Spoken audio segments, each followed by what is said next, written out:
Hey guys, you've joined us live at Moneycontrol. I'm Manisha Gupta, and we do understand via various reports on how India's steel majors are seeking government intervention to ensure that the input material costs are not very haywire. And this is majorly coming in from the major steel producers here. And we do understand that the Indian Steel Association also is pushing this agenda ahead there. We are now joined by Dhruv Goel, who is from Big Mint, to understand more about these details and, of course, the production of steel and the pricing of various input materials into this one. Dhruv, hi, thank you so much for joining us. And first of all, on this burning topic itself, I mean, we do understand that India is emerging as a major steel producer. We've seen those numbers continue to increase on an year-on-year basis. But when it comes to the input costs, coking coal, for example, how have you read the numbers? First of all, thank you, Manisha, for having me on the show. To answer your this question, you're right that India is a very promising market, and the production of steel is going up. So as the production goes up, the demand for raw material is also going up. Specifically to this matter, wherein mills are seeking government's intervention to control raw material prices, this is very specifically to coking coal, which India is very heavily dependent on imported coal because that quality of coal is not available in India. So to understand this market, India imports around 75 million ton of metallurgical coal from different parts of the world, majorly from Australia.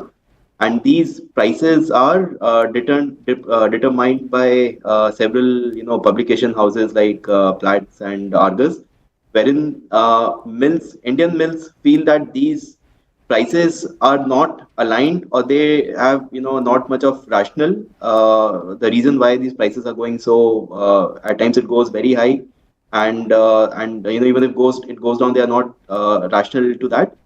Major factor is that most of this coal are on long-term basis. So this is generally it's a typical practice that most of the mills across the world try to secure this raw material because it's a very critical raw material and very specific quality which every blast furnace has set their blend, so they do not want to change it.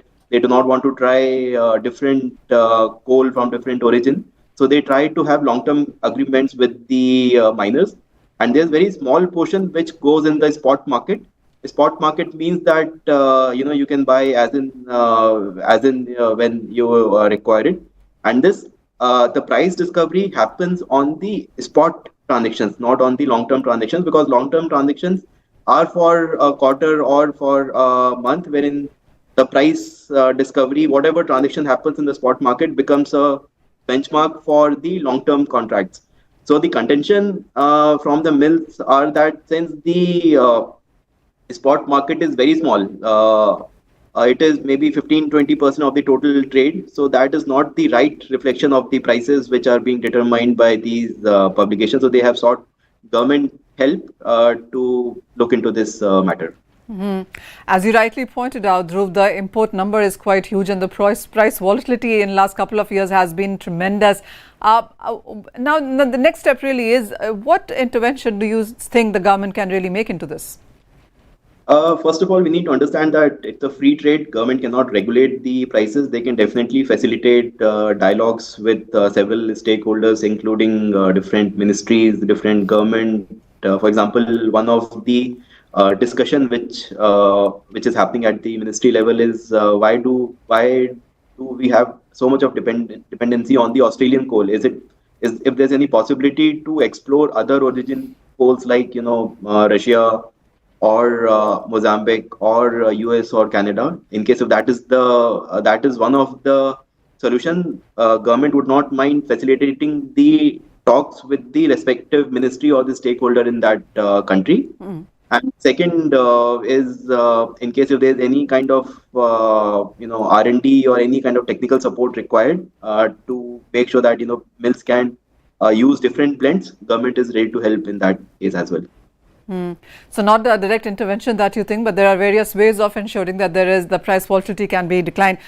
On the coking coal prices itself, what is your sense now? Because we're looking at higher supplies, the prices have seen a huge range. We saw a near all-time highs in the last year and then a big correction and then price rise again. Is there a fair price rise, a fair price move rather, that you think the prices can see going forward?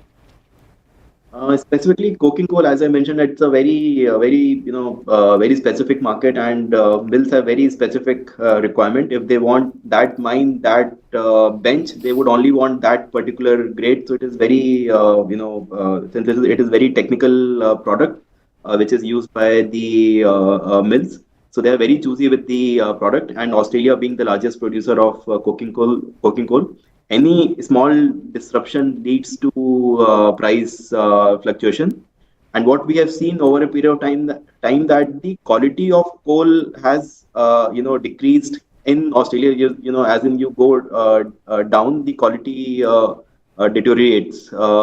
So yeah, I think this is what we are seeing in last few years, that the price fluctuation in coking coal has been very frequent, and in case it increases very fast. Also, when it comes to steel itself, what are the kind of margins that you're looking at right now? What is the kind of production that we saw in the previous year, this financial? What are your expectations going forward? To talk about the production, this year we are expecting around 140 million ton. Last year it was around 127 million ton. So as per production, it's quite stable and quite robust. Although demand in the last quarter, especially with this quarter, Jan to March, generally this is a good period for steel sector. But till now, we have not seen much of a demand. I mean, demand has been little lower than compared to what it used to happen in previous years. So yeah, I think there are supplies issues as well, and demand is little slowed down because of the upcoming election, wherein what we know from people that most of the fund get diverted or placed at welfare activities. So the government activities little slowed down a little bit. But Dhruv, being an election year and also the kind of thrust that we have on infrastructure, do you think that the steel will come back with a bang? Definitely it will, but maybe till the election gets over, the new government comes into the power, and the budgets are being announced, and again comes into the on ground, the implication happens. I think although over long term, steel is it's a very bullish sector, although there could be a little resistance in the short term. Dhruv, also coming on the sense that, as you said, this is an election year. This also is a time where we are just around the corner for a budget as well, even if it's for vote of account. Are you anticipating anything for metals or inputs as per se? Nothing specific. We do not see any kind of duties or any kind of export or import duty that maybe imposed. Only thing people would be keen to know that the government's investment in infrastructure. Yeah, of course, those numbers would be of great importance. Just a final sense on the steel prices also. So while internationally we've seen the year 2023, the calendar year actually closed down slightly in the negative there. How has the opening been? We've seen a lot of measures come in from China with more expectations going forward. Overall, India has done better in 2023 compared to other part of the world. But this 2024, Jan to March, it is little, the margins have been very squeezed. The margins are quite narrowed down for all the mills, be it a large mill or a small mill. There are two factors. One, the supplies are little higher than the demand. And just, as we discussed that, elections are around the corner and the demand tapers off during this period. So I think that is also a problem.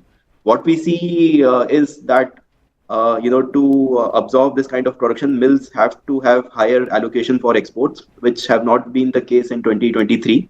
So we think that exports will probably increase from India. Good part is that imports which were happening from Vietnam and China, in the second half of 2023, that has come to, the numbers have come down drastically in January and likely to be down in February and March as well. Okay, so this quarter actually could be looking at a weaker numbers there, but going forward, absolutely what happens with budget and the kind of allocations is what we see will take the steel prices and the companies from there. Thank you so much, Dhruv, for joining us, and that's all that we have on this segment. Watch out for the steel prices, and of course, as Dhruv said, there's not so much that the government can do in sense of intervention except conversations and perhaps maneuvering the whole subject, and that is exactly what we can expect.